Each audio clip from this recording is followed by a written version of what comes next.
Muy buenos días, qué gusto saludarlos. Este es un día importante para ti y para mí, porque hoy es el primer día del resto de nuestras vidas. Hoy es el único día que te disponemos para ser feliz. Es el único día que disponemos para corregir, si se puede, errores del pasado. No podemos regresar al pasado, ese ya se fue. No podemos ir al futuro porque no sabemos si llegaremos, pero hoy es el día en el que tú puedes ser feliz y en el que tú debes ser feliz. La felicidad, recordemos, no es una meta, no es que un día vamos a llegar por fin a alcanzar la felicidad. La felicidad se construye cada día y la construyes con la palabra de Dios. Cada día que estés leyendo o meditando la palabra de Dios, vas construyendo tu felicidad porque la palabra de Dios te va diciendo cómo es como debes de vivir tu vida, y así lo hemos estado meditando nosotros, ustedes y yo, en estos días. Y hoy vamos a continuar con el libro del Génesis, ahora el capítulo 13, versículo 2 y del 5 al 18. Recordemos que Abraham escucha la voz de Dios, que le dice que deje su tierra y su parentela y le hace la promesa que vamos a seguir meditando. Hoy, ayer decíamos cómo parte él con todas sus pertenencias, su familia, sus criados, pero también se va Lot junto con él. Y ayer leíamos que decía, con Lot su sobrino. Y yo les decía, recuerden cuál es el parentesco que hay entre Abraham y Lot. Hoy es el seguimiento de esas lecturas. Abraham era un hombre rico, tenía muchas pertenencias, tenía ganados, oro, plata. Pero Lot también tenía lo suyo, tenía sus terrenos, sus ovejas, sus vacas, sus tiendas, sus criados, también tenía, y todos juntos parten. Lot es hijo de Harán, Harán es hermano de Abraham, por eso Lot y Abraham son sobrino y tío. Y entonces, al llegar a Canaán, a la tierra prometida, el territorio es un suficiente para tantas personas, además de los que ya vivían ahí, de los habitantes de la tierra de Canaán. Entonces llega un momento en el que tanta gente apretujada, pues empiezan a tener problemas y empieza a haber pleitos entre los sirvientes de Abraham con los de Lot. Y llega un momento en que deciden separarse, pero de una manera amistosa, no se separan enojados. Y aquí se ve también la generosidad de Abraham, que le da la oportunidad a Lot de que sea él quien decida, quien escoja dónde quiere irse a vivir. Pero fíjense, es importante aquí esto. Recordemos que cuando habla de que si María tuvo más hijos, siempre se basan los hermanos separados cuando le dicen te buscan tu madre y tus hermanos. Incluso mencionan los nombres de los hermanos. Ya eso se ha meditado en otros lados. Pero aquí es importante porque fíjense, dice, entonces Abraham le dijo a Lot, que no haya pleitos entre tú y yo, ni entre nuestros pastores, pues tú y yo somos hermanos. Se fijan cómo dice tú y yo somos hermanos. Si nosotros también queremos reflexionar textualmente lo que dice aquí, como cuando dice a Jesús, te buscan tu madre y tus hermanos. Y entonces al ver los nombres de los hermanos, creemos que son hermanos de Jesús y por lo tanto hijos de María. Entonces, ¿qué vamos a decir aquí? O sea, Abraham le dice tú y yo somos hermanos cuando ya vimos que son sobrinos. Entonces, ¿qué es lo que vamos a creer?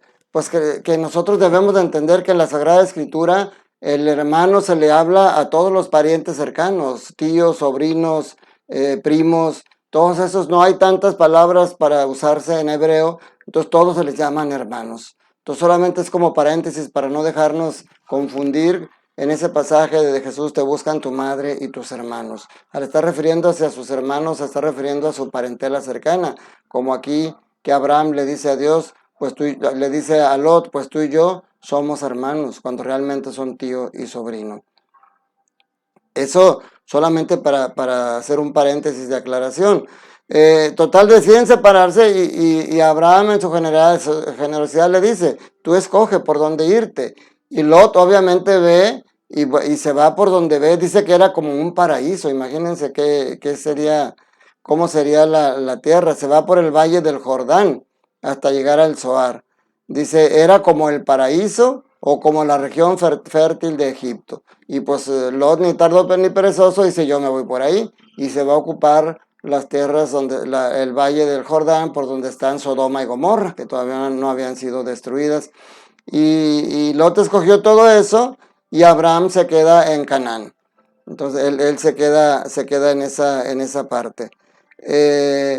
Dios, ya estando ahí, Dios le habla de nuevo a Abraham. Ya después de que Lot se separó y que Abraham se queda ahí, el Señor le habla de nuevo a Abraham y le sigue hablando en el mismo tenor, recordándole la promesa. Mira hacia todos los lugares que estás viendo. Pues bien, dice, toda la tierra que ves te la voy a dar a ti y a tus descendientes para siempre. Voy a hacer a tu descendencia numerosa como polvo de la tierra. Aquí Abraham, pues por lo pronto nada más va escuchando y va meditando. Obviamente lo primero que hace, dice, construyó allí un altar para el Señor.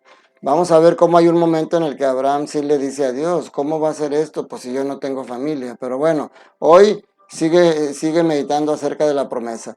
Y en el Evangelio seguimos con Mateo capítulo 7, versículo 6 y del 12 al 14. Aquí hay tres enseñanzas, tres meditaciones. La primera, quizá un poquito más difícil de entender.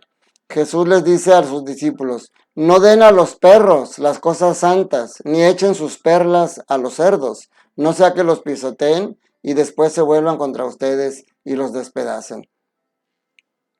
¿Cómo podemos interpretar? No den a los perros las cosas santas, ni echen sus perlas a los cerdos.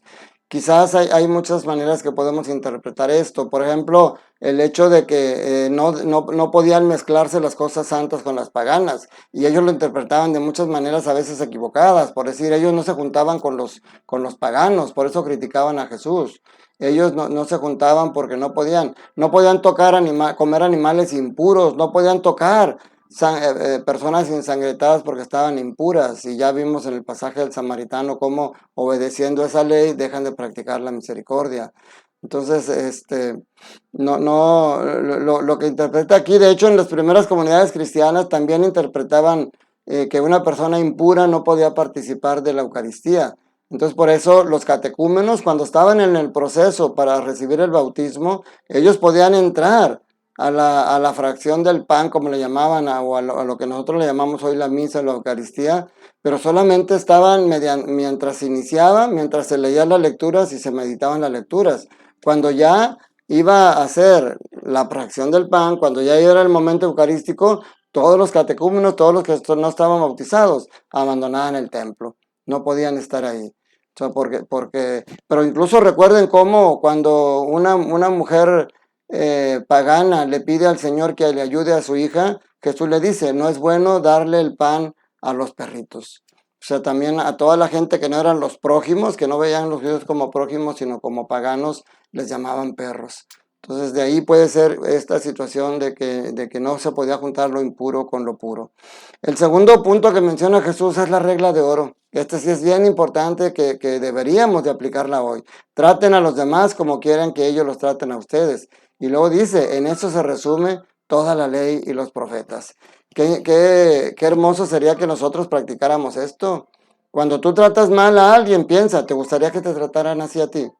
Cuando tú seas grosero con los demás, ¿te gustaría que fueran groseros contigo? ¿O con tu mamá, o con tu familia, con tu esposa, con tus hijos? ¿Cómo quieres que traten a tu familia? ¿Cómo quieres que te traten a ti? Así deberías de tratar a los demás. Por eso dicen, esto se cumple toda la ley y los profetas. Porque también cuando dice cuáles son los dos mandamientos más grandes, dice amar a Dios sobre todas las cosas y amar a tu prójimo como a ti mismo. Y dice, en esto se cumple toda la ley y los profetas. Porque amar es tratar bien a todos los demás. Entonces esa es una hermosa enseñanza. Y la tercera enseñanza es difícil, no tanto de entender a lo mejor. Dice, entren por la puerta estrecha, porque ancha es la puerta y amplio es el camino que conduce a la perdición, y son muchos los que entran por él. Pero qué estrecha es la puerta y qué angosto el camino que conduce a la vida, y qué pocos son los que lo encuentran. O sea, podemos decir, caray, ¿qué quiere decir el Señor aquí? Lo que está hablando es lo difícil que es cumplir realmente. Es fácil entender lo que el Señor Jesús nos enseña, pero es difícil aplicarlo. Perdonar al que te hace daño, orar por los que te maltrataron, perdonar a los que te han golpeado. O sea, no es fácil.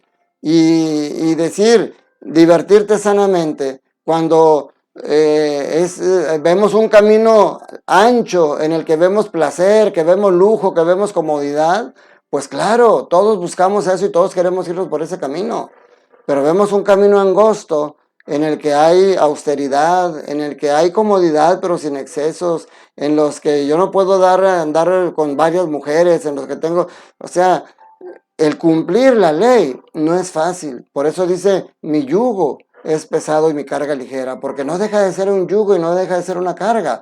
La situación es qué es lo que vamos a encontrar al final de esos caminos.